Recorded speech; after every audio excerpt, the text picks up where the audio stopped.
We're seeing a lot of clients that are doing package houses. We really need a jump start on that conversation before we get going down the path, because there's so many opportunities, cool stuff. We can save a lot of money and at the same time, put a lot of money in your pocket that is tax-free.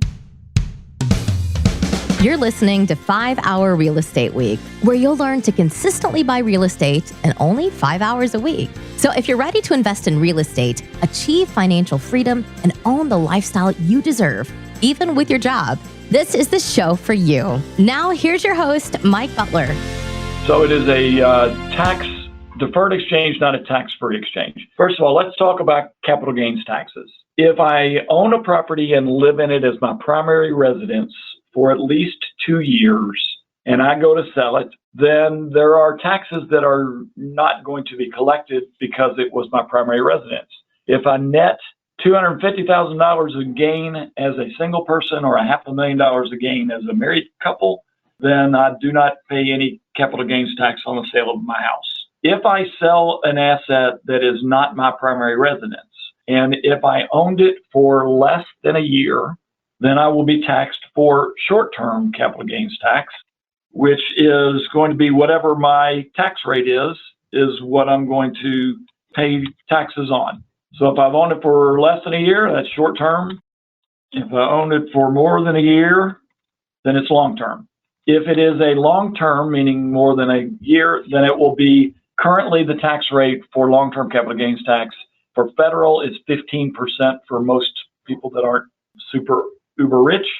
And then there may or may not be a state tax that you will be hit with as well. In Kentucky, it's 6%. So the total in Kentucky would be 21%.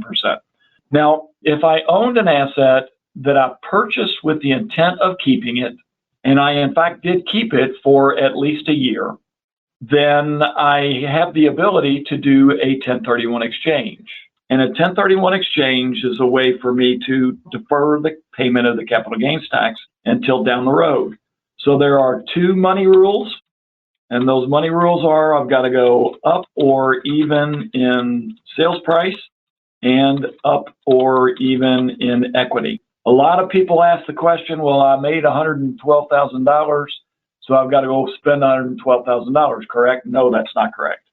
So the money rules require me to go up or even in sales price, and that is net of commission if there's a commission that's paid, and up or even in equity.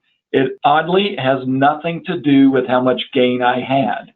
So if I bought it for $100,000, added $25,000, my basis is $125,000. If I have a mortgage of $70,000 and I sell it for $200,000, I need to go up or even, that makes my equity is $130,000. So I need to go up or even in these 2 numbers here. So I've got to buy something that costs at least $200,000, and I've got to throw all of my equity back in.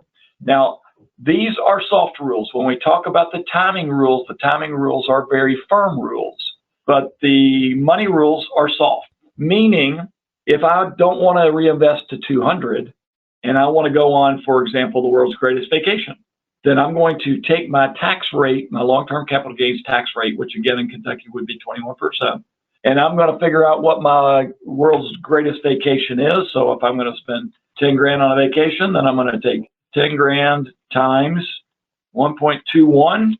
So I'm going to have to pull aside $12,100 because Uncle Sam's going to want, and the Kentucky's Uncle Sam is going to want that $2,100 in taxes. So those are soft time frame. Those are soft money rules.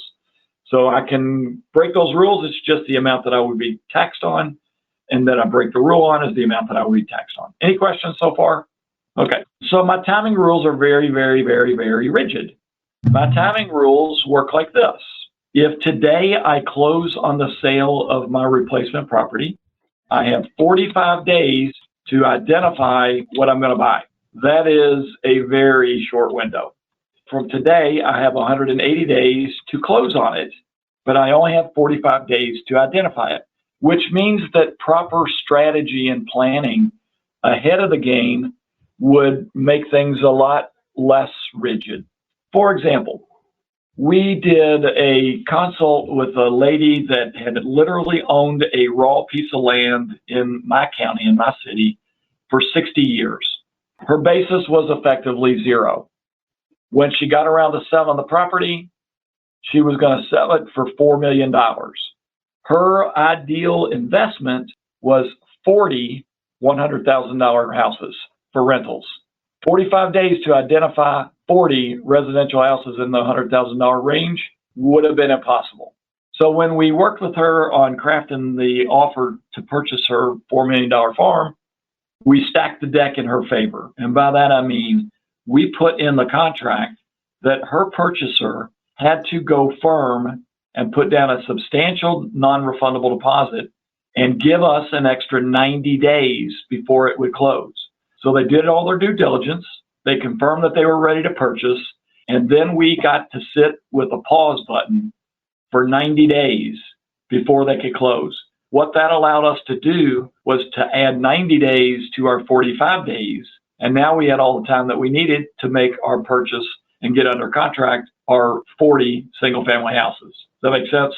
Anybody got questions? You are welcome to chime in. I don't know how you chime in, but if you can figure out how to chime in, you are welcome. They used the question control panel to fire in a question, Harry. I made it. Oh, good, Mike. How are you? Feel like I got hit by 3 trains. But you're alive. Yeah, I'm alive. And then I come down here and it won't let me get in to go to webinar for a few moments there, but I'm there. And thank you, Harry. Okay, so those are the basics of the 2 money rules and the 2 timing rules. Let me give you a real world scenario that I was involved in.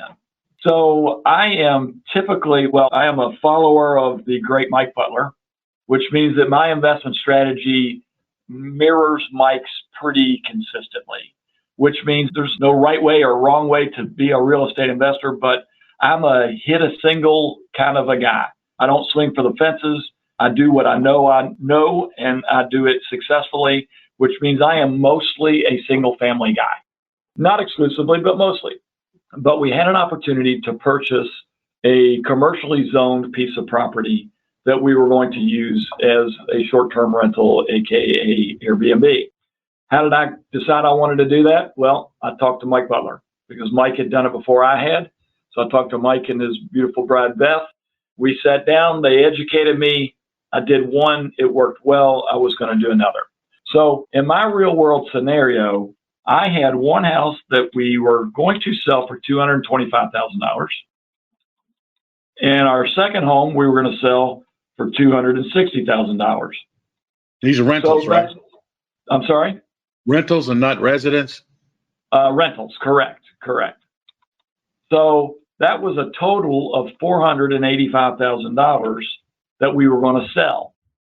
Now, our target to purchase a replacement property was a property that we were going to buy for $400,000, which means that we would have violated the rule by $85,000, which means we would have had a tax bill of 16 or 17 grand. We didn't want a tax bill for 16 or 17 grand. So we did something which is called a build to suit exchange. And a build to suit exchange looks like this. We sold the 2 properties for $485. We bought the property for $400. We added 85 plus within the 180 days, and we paid no taxes at all. So we have a little bit of flexibility with these rules if we understand all the options that are out there.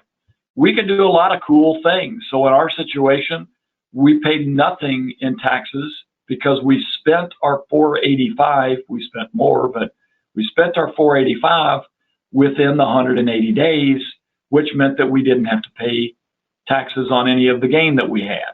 Does that make sense? Any questions so far? Good. All right. So we also have done a couple of questions in here, but I'll save it to the end. Okay. We also have the ability to do what's called a reverse exchange. And a reverse exchange is, frankly, much easier and a lot less drama than a regular exchange. A reverse exchange is, I go shopping, and Jill and I are doing this right now. We're looking currently right now for a replacement property for an exchange. And we will find it, we will buy it, then we will have 45 days to identify what we want to sell. Well, guess what? We know what we want to sell because we own it. Then we've got 180 days to sell it. Well, guess what? Putting it on the market in today's market, as bonkers as it is, those things are going to sell very quickly, and we'll be able to do a reverse exchange. Reverse exchange is so much simpler because finding what I want to buy is the challenge. Knowing what I want to sell is the easy part. So reverse exchanges are opportunities for us as well. What questions do we have so far? Because I don't want to get too far down the road. Anything we want to talk about so far? Yeah, Candace asked, what is build to suit? So build to suit is in my situation. So I bought that house on a popular street in my hometown. I paid $400,000 for it, but I had sold 2 properties for a total of $485,000. So if I had just bought a $400,000 house, I would have been taxed on $85,000. Because I knew I was going to do improvements to the house, then it was allowable as long as I finished my improvements within 180 days. It was acceptable under the IRS regulations for me to put that extra $85,000 in after we purchased the property, as long as I was finished with it within 180 days. So good in stuff. simple terms, it would be like the seller, okay, the person that Harry's buying the house from, the seller's selling it for $400,000, but Harry's taking 2 houses that he's selling for a total of $485,000. He wants to 1031 that into that $400,000 property. And the way to do that is he's going to say, okay, I'm paying $400,000 for the house now, but I'm going to add $85,000 in repairs within 180 days. And that allows him to qualify for the 1031, correct? Absolutely correct. Okay. And Mike Butler, you are clear as a bell. So I don't want to hear this stuff about you're not doing well, because your brain is fired up all the way. My brain still works. It's the rest of it. So those are the basics of how these things work. The tricky part, again, is figuring out what you're going to identify. Mike and I have a good friend client that just sold a package of properties. And I don't remember how many he sold. MH is his initials, Mike, so you'll know who it is. Yeah, I got it. He sold 30. A package of 30-something houses.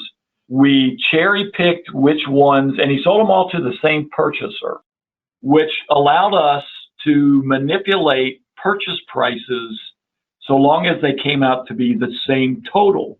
In other words, there were some houses that he didn't have a lot of money in them, which meant that his gain was going to be high. There were other houses that there wasn't going to be a lot of gain in it, so he didn't need to do an exchange of that. Effectively, what we did was we took his 30 houses, we made the ones that were the most profitable even more profitable, and the ones that were the least profitable not at all profitable.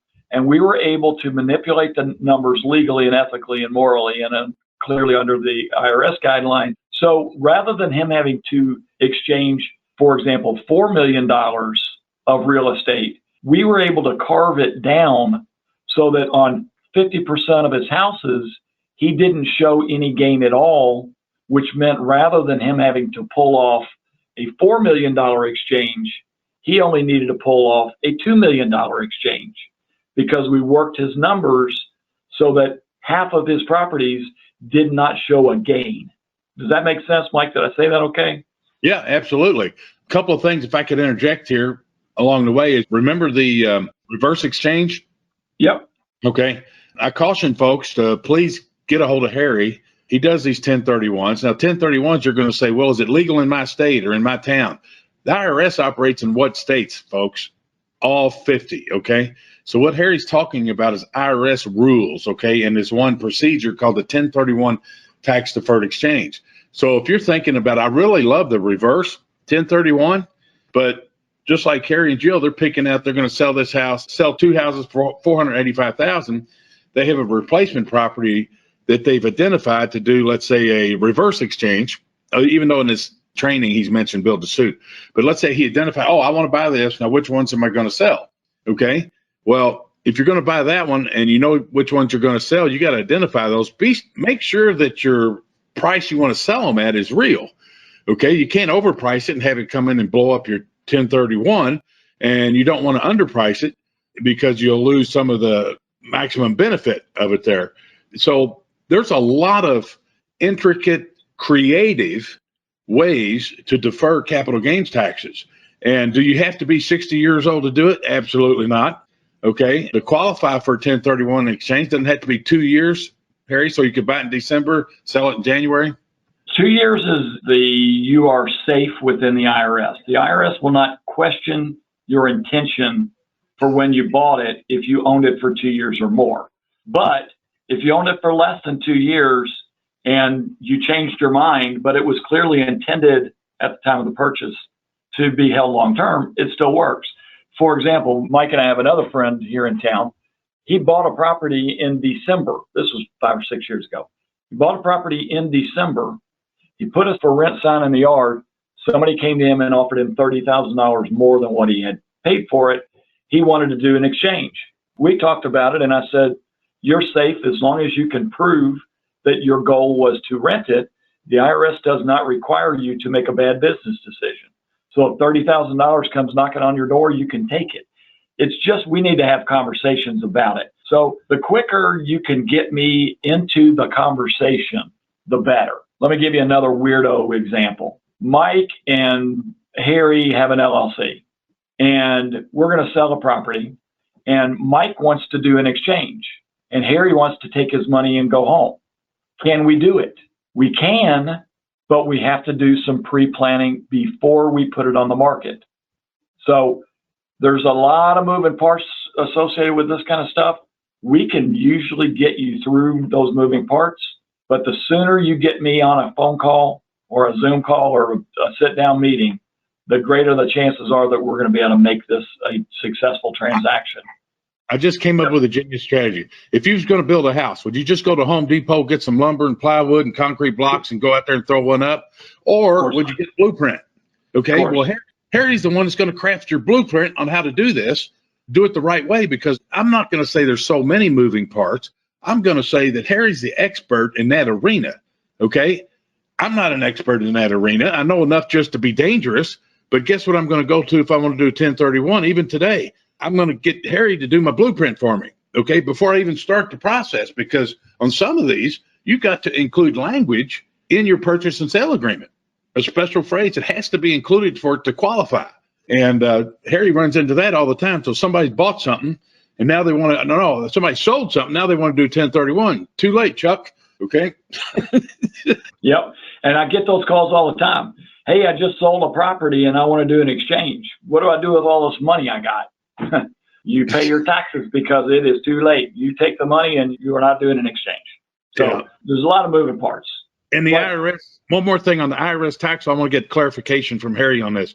You said the IRS said it has to be 2 years, okay? It didn't say 24 plus months. So just like our one fellow investor bought it with every intention to rent it, he put a for rent sign in the yard, took a picture of it. That was his proof, part of his evidence to support that he intended to rent it. And then somebody offers him 30,000 more, yeah, he can do an exchange. Okay, now the IRS says 2 years. Well, that means it has to show up on your tax returns for 2 years. It doesn't say 24 plus months. So Harry's had folks that buy a property in December. Okay, mostly they intend to rent it, and then they still got it in January and somebody wants to buy it. Can they do an exchange? Well, it's only 2 months, but guess what? It shows up on their tax return for 2 years. That's hard to understand, but that's just another one of those intricacies that Harry is an expert at. And you know what? A lot of times he doesn't tell you that stuff because guess what? We didn't ask him. So that's your time to ask you your questions. Yeah. All right. So lots of good stuff and lots of opportunities and lots of pre-planning is needed. Because our market is so crazy and the market across the country is so crazy, we're seeing a lot of clients that are doing packages where they sell 20, 30, 50, 60 houses. We really need a jump start on that conversation before we get going down the path, because There's so many opportunities for some cool stuff that we can save a lot of money and at the same time put a lot of money in your pocket that is tax-free, but we got to be able to plan it. If we can't plan it, then it's going to make it that much bigger of a struggle. Here's an interesting thing, and Mike, I don't know if I've even talked to you much about this. The biggest struggle that a regular old 1031 client has is what to identify that they're happy with. The biggest mistake that we have clients make is they get close to their 45 days and they identify something and they buy something that they're sorry they bought. We see it all the time. Then they go to sell it. They don't want to reinvest. They're going to be taxed on everything. It's just drama. So when you can't figure out what to identify, there is something called an oil and gas lease. An oil and gas lease allows you to identify exactly the amount of money you need to spend. So again, back to my scenario earlier where I sold 2 houses for $485. If I couldn't find what I was looking for, I could buy $485,000 of a partial oil or gas lease that oddly enough is currently generating between 10 and 11% return on your investment. That is true mailbox money. Now, I'm not suggesting that I would want my money tied up in oil and gas leases for the next 20 years because the oil well may run dry or there's a big push for green energy. I don't think it's a long-term sustainable place that I want to park my money. But guess what it allows me to do? It allows me to buy $485,000 to sit on it for, in my best case scenario, at least a year, then go shopping. Find the exact perfect opportunity that I want to buy. It doesn't matter if it takes me 6 days, 6 months, or 2 years to find it. Once I have found it, then I quickly can sell my oil and gas lease, and then I can do an exchange into the perfect property. Because again, the biggest mistake people make is they bought something out of desperation. Well, there's no need in buying out of desperation. Buy something that you will make good money on for a couple of years until you have found the perfect opportunity. Do another exchange, sell the oil and gas lease, which is very liquid, no pun intended. Lots of people wanting to buy them, sell it, turn around and buy your perfect property, and now you don't have to pay taxes. And in the meantime, you're making 10 to 11% return on your money. Have you heard about that, Mike? No, I have not. And that sounds very interesting. I know a lot of folks that wish they would have done that, just like you said, because they get down to the wire and they try to cherry pick at the beginning of their 45 days, and then they get desperate and bought something they wish they wouldn't have bought. Yeah, as a matter of fact, I'm working with a 1031 client who sold a smallish package. It was 12 or 15 houses, but it was a big deal to him. And he ran out of his 45 days. For whatever reason, he didn't like the idea of the oil and gas lease. Now he's buying some sort of car parts store. Guess what cap he's getting?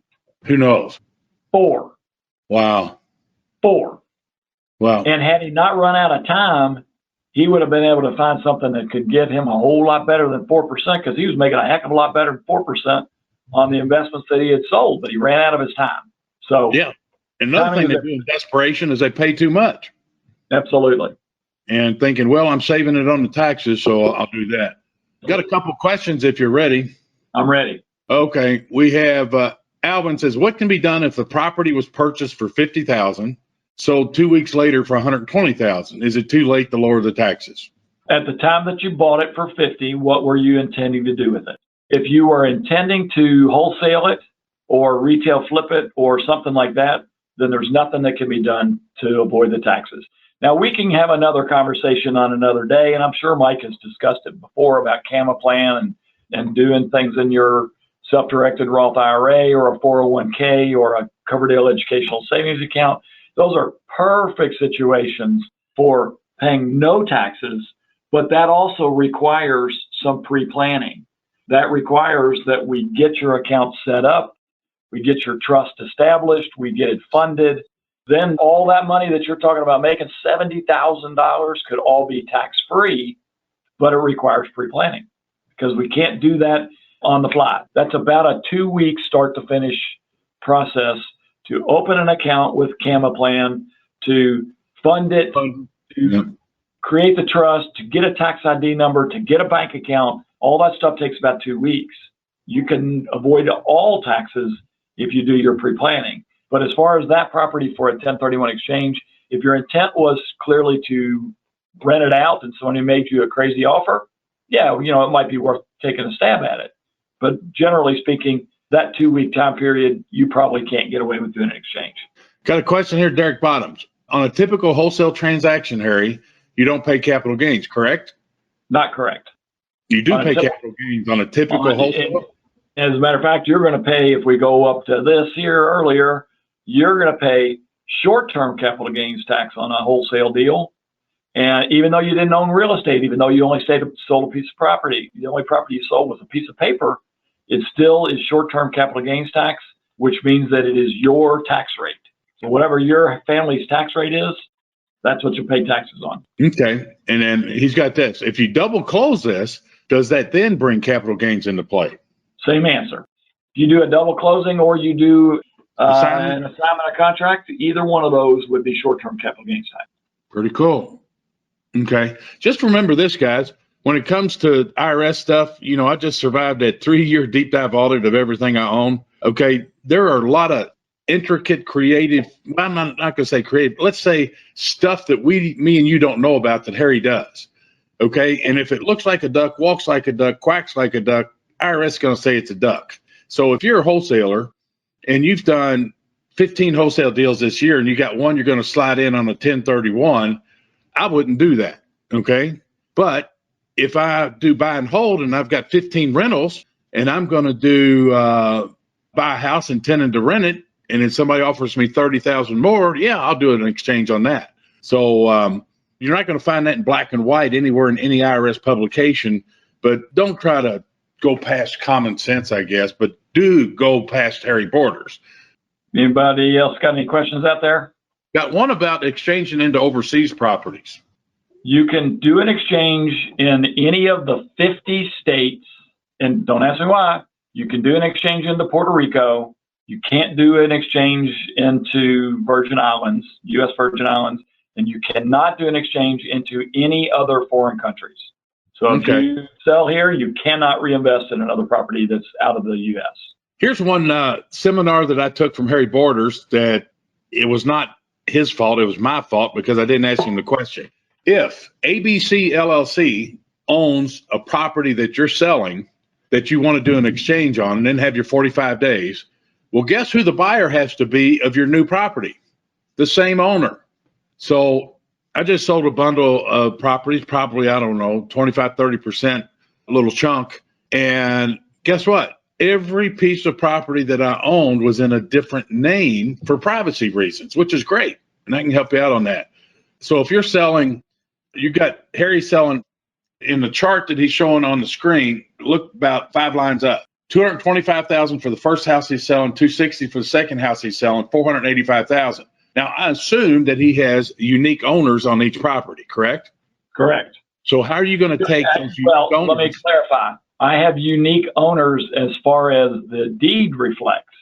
I don't necessarily have unique owners as far as the title, as far as the IRS is concerned. Correct. So if I have a land trust 1, land trust 2, if the beneficiary is the same LLC, that's the same taxpayer per the IRS. So can your beneficiary be the buyer of the $400K replacement property? Sure. Well, can you use a trust and have that LLC be beneficiary there and it still work? You sure can. Wow. Okay. That's something new that I just learned, guys. Now, here's another little trick. So we had a client that sold a mobile home, and he did unbelievably well. He owned it for 2 years and a little bit, and he ended up making $3 million. I mean, it was a dynamite deal. Well, mobile homes have a little hair with them, right? I mean, there's risk associated with that owner owning that type of a property. They got so wheels. He owned the mobile home in the name of a single member disregarded entity LLC, which in the eyes of the IRS was him. That's what that means. A disregarded entity, single member LLC. The IRS sees that as that person, not as an entity, but as that person. So what we did for him, I didn't want him to carry forward the risk that was associated with that mobile home because there had been lawsuits on it already. We didn't know whether or not he was going to sell the mobile home. And then 2 days later, something that happened a week before the closing, there's a lawsuit. So on his replacement property, we set up a new single member disregarded entity, which in the eyes of the IRS is still him. What that allowed us to do was to make a fresh, clean break from the old property that had issues to the new property, which is beautiful. Does that make sense, Mike? Yeah, but a question on mobile home, does he have to have dirt with it to qualify as real estate, or can you buy He does. He does, and we were able to work with him so that we made it appear, well, we made it so that the homes themselves, which were not converted to real estate, meaning they had vehicle titles. The sale of the homes is not where the majority of the purchase price went. The majority of the purchase price went to the land, which meant that he was able to defer more of the gain. Again, he was smart enough to come in and have a consultation with me before he put it under contract so we could get all this stuff lined up. That is awesome. Thanks for clarifying that. And guys, just like we're doing this training session right now, I know everybody and their brother that's on this call right now, you guys know how to do Zoom meetings, okay? And since the COVID took off, I wish I'd have bought some of that stock before COVID hit. But anyway, think about this. I don't care if you're in California, Washington, Florida, Maine, anywhere USA, you can do a Zoom meeting with Harry respecting the time zones, and you can have a face-to-face just like you're sitting down in his office. That's pretty awesome and very convenient, and it's awesome for you guys. Do you have a rule of thumb, Harry? And because investors think this, do you have a rule of thumb of how much a 1031 costs? Is it based on the sale price? Is it based on the number of properties? What's a good rule of thumb for investors to, I don't know, I guess. Our pricing starts at $750 for an easy, simple, regular old exchange. We have gone up to about $2,000 for a crazy, super complicated one, but that's about what you should expect to spend. $1,000 to $2,000, about what you should expect to spend. Okay, so a simple one, $750, and just compare that to how much you're going to pay in capital gains tax. You can figure that out, or get your CPA to do that. The second one is, we talked about a fellow investor / friend who sold a bundle about 30 houses, I think it was, and you heard Harry talk about how they played musical properties to get the ones with the biggest capital gains to do the 1031 on. And they ended up, I thought I heard him say 2 million and 2 million. So 2 million of big profits, 2 million of next to no profit, did the 1031. So something as complicated as that might run $2,000. Yeah, maybe. Probably still not, but maybe. Holy cow. And I tell you what, there's a whole bunch of capital gains saved in that thing there, deferred in that bundle right there. So it's well worth your time. Okay. So I want to thank Harry for being on here and jumping in when you thought Maria and Alex thought I was out of commission. I was last week. I just sent everybody. Oh, so you got Harry at harryborders.com. Oh, your phone number I didn't put in there. I put your website in there. And they're in the USA here in Louisville, Kentucky. And just remember, same IRS rules apply anywhere. Okay. And also, this is the thing where Harry is just phenomenal. Harry is my personal real estate investing expert attorney. Okay. If you want to know anything about investing, Harry's your guy. If you want to know how to do evictions in your town, don't do Harry. Harry doesn't go to courthouse. Okay. But imagine this. Imagine having capital gains and you're doing your blueprint for your investing. So you take a snapshot of where you're at today. Okay. Then you take a snapshot of where you want to be in 3 to 5 years. And hopefully everybody and their brother gets a self-directed Roth IRA for yourself, your spouse, your kids, and your grandkids. And that's part of your investing package. Because do you really think income taxes are going to go down, guys? I don't. I think they're going up. And I think they're also going to try to attack our Roth IRAs and different things like that, putting limits on them and what have you. And I think it's already starting. But how about this? Why not maximize that self-directed Roth IRA and put your killer deals in there and figure out what your happy camper number is? And your happy camper number is how much money in your pocket monthly makes you a happy camper. I can tell you this, for the last 22 years, the number one answer has been $10,000 of the old idea of a mailbox money. $10,000, that's what most people want. And 20 nice single family rentals will achieve that for you in Mayberry, USA.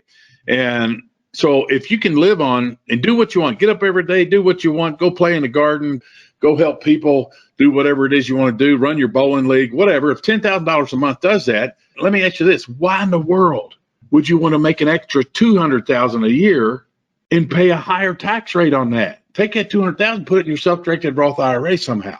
Okay, so you need a blueprint, especially in today's crazy world with everything that's going on. But I want to thank Harry. This is awesome information. Every time I listen to Harry, I learn something new every time, and he polishes it and tweaks it. And he's my go-to guy, and I want him to be yours as well. Did I say that right? Sounded pretty good to me. Sounds like I need to bring over a pile of cash. No. And congratulations. This guy's getting married. Never thought he would do it. And he's like, gosh, it's so wonderful to see him happy and smiling and just grinning from ear to ear. Every time they take a picture of him, anywhere, it doesn't matter. Jill makes him just grin from ear to ear every single day, all day long. Just, I don't know, Ozzie and Harriet or June and Ward. You never saw June and Ward Cleaver smile, so that's not a good one. But maybe Dick Van Dyke show or something. That's pretty cool. But thank you, Harry. I guess that's it. So you guys are awesome. I'm sorry I missed last week, but we got this one. And thank you so much, Harry, for jumping in and driving this. And T.O., he was going to jump on here and help out too. Yeah, we got a full house. Wow, you got a ton of folks on here, Harry. All right, that's it, guys. Remember, Gold, Diamond, and Platinum members, you all get the recordings of this. And then check out 5hourrealestateweek.com. That's my podcast that's rocking and rolling. And spread that around and share it with your fellow investors and friends. Adios. Glad you joined us for another episode of 5 Hour Real Estate Week. The best thing you can do now is put this information to action. To help you get started, Mike created a free resource for you called How to Buy 50 Houses a Year, Even with Your Job. Download it now by going to mikebutler.com/50 houses. And we'll see you on the next episode.